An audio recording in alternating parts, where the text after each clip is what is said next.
BRK ప్రేక్షకులందరికీ స్వాగతం సుస్వాగతం. అందరికీ నమస్కారం. నేను మీ యాంకర్ ఫాతిమా.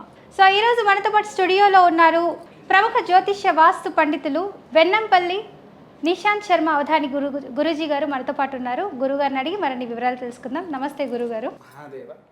గురుగారు, ఈ జూన్ మాసంలో కర్కాటక రాశి వారికి ఏ విధంగా ఉండబోతుంది? ఇంకొక విషయం గురుగారు, చాలామంది కర్కాటక రాశి వాళ్ళు మాకు మానసిక ఒత్తిడి ఎక్కువైపోతుంది, పోయిన మాసంలో చాలా ప్రాబ్లం ఫేస్ చేస్తున్నాం మేము, ఇంట్లో లైక్ గృహం పరంగా కూడా చాలా ప్రాబ్లమ్స్ ఫేస్ చేస్తున్నాము, ఆఫీస్లో ఒత్తిడి ఎక్కువ ఉంది అంటున్నారు. సో వీళ్ళకి ఈసారి ఈ జూన్ మాసంలో ఎలా ఉండబోతుంది చెప్పండి, చాలామంది అడగమంటున్నారు మిమ్మల్ని.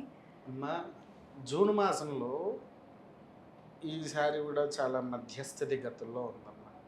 ఎందుకు అనంటే కిందటి మాసంలో మే 27వ తారీఖున గురుబలం అనేది తగ్గిపోయింది వారికి.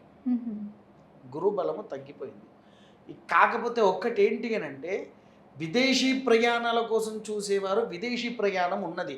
వ్యాపార రీత్యా కూడా విదేశీ ప్రయాణం కూడా అవుతుంది వారికి. వ్యాపార రీత్యా విదేశీ ప్రయాణ యోగ్యత వస్తుంది. అంతర్జాతీయ ప్రయాణాలు కూడా బాగా సేవిస్తూ ఉంటారు. మామూలుగా ఇక్కడ ఉండే దాంట్లో కూడా ప్రయాణాలు చేయకుండా అంటే పుణ్యక్షేత్ర దర్శనాలు ఖచ్చితంగా అవుతాయి జూన్ మాసంలో వారికి.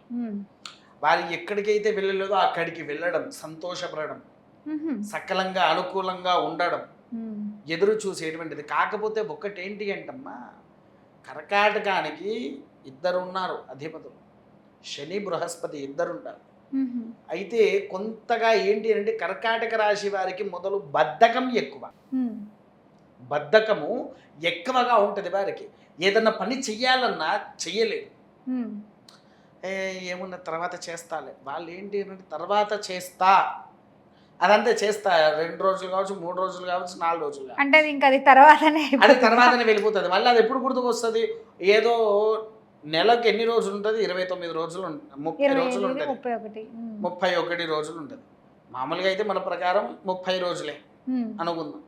29 రోజులు బద్ధకంగా ఉండి ఆ ఒక్క రోజు కష్టపడతాడు. ఈ 29 రోజులంతా ఆ ఒక్క రోజు తీస్తాడు వాడు. అప్పుడు ఇంకా సమస్య ఎక్కువ అవుతుంది, ఏం చేయాలి, స్ట్రెయిన్ ఎక్కువైపోతుంది, బాడీ స్ట్రెయిన్ ఎక్కువైపోయి ఇబ్బందులు పడుతూ ఉంటాడు. కర్కాటక రాశి విసుగొస్తుంది, ఇంకా చేయబుద్ధి గారు. కాకపోతే ఇంకోటి కూడా ఏంటంటే మా తల్లి, కర్కాటక రాశికి ఈసారి నరాలకు సంబంధించినటువంటి వ్యాధులు వచ్చే అవకాశం. నరాలకు సంబంధించినటువంటి వ్యాధులు వచ్చే అవకాశము ఉంది. తర్వాత రెండోది ఏంటి అంటే విద్యాపరంగా ఉన్నత స్థాయికి వెళ్తూ ఉంటారు. కాకపోతే ఏంటి అని అంటే వీరు విద్యలో ఉండడానికి పగడ గణపతి అని దొరుకుతుంది. ఆ పగడ గణపతి వారు ఎప్పుడైతే మెడలో ధరిస్తారో ఆ యొక్క పిల్లలకు అద్భుతమైన విద్య అనేటువంటిది వస్తూ ఉంటుంది.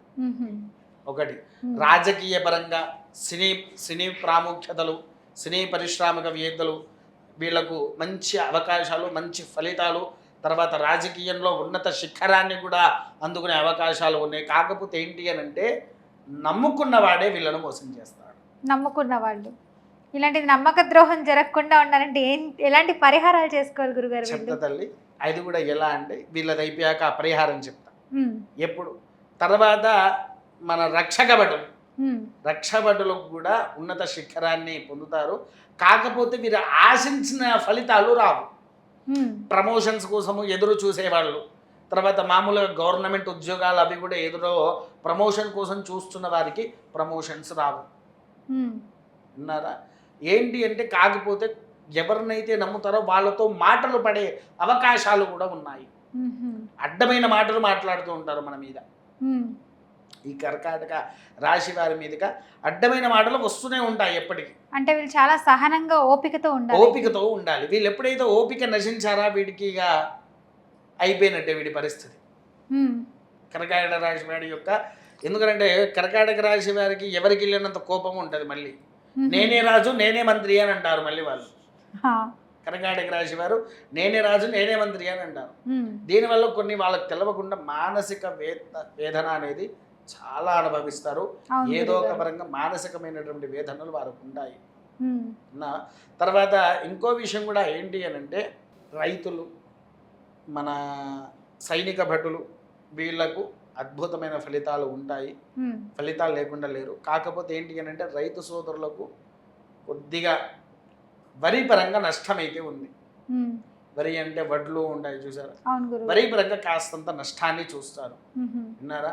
వీళ్ళందరూ కూడా కలిసి చెయ్యవలసినటువంటి ముఖ్యమైన పని ఏంటిదయ్యా అంటే ఉదయాన్నే లేచి శనేశ్వరుడి యొక్క అనుగ్రహాన్ని తీసుకొని బృహస్పతి గ్రహానికి శనిగలు నానబెట్టి దాన్ని మాల కింద తయారు చేసి 108 శనిగలు బృహస్పతి మీద మరియు హనుమంతుని యొక్క వారి మీద ఈ 108 శనిగలు స్వామివారికి మాల అర్పణం అనేది చేయాలి.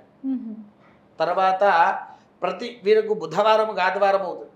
అయితే వీరు ఏం చేయాలి? ప్రతి బుధవారం రోజున రాజశ్యామలాదేవి కానివ్వండి, లేదా అయ్యప్ప కానివ్వండి, సరస్వతీదేవి కానివ్వండి, వారి యొక్క అర్చన కానివ్వండి, అభిషేకాలు కానీ వీళ్ళ ఏమన్నా ఆచరిస్తే మంచి ఫలితాలు కలుగుతాయి. వారికి అనారోగ్య సమస్యలకు వీరు ముఖ్యంగా చేయాల్సింది నరాల బలహీనత అనేది వస్తుంది. కాబట్టి వీరేమి చేయాలి అని అంటే వారి ఇంట్లో 6 మాసాలకు ఒక్కసారైనా సరే, లేకపోతే ముఖ్యంగా ఈ జూన్ మాసంలో అరుణపారాయణాన్ని ఆచరించాలి. అరుణపారాయణం ఏదైనా వేద బ్రాహ్మణులతో చేపిస్తే మంచి ఫలితాలు వాళ్లకు కలుగుతూ ఉంటాయి.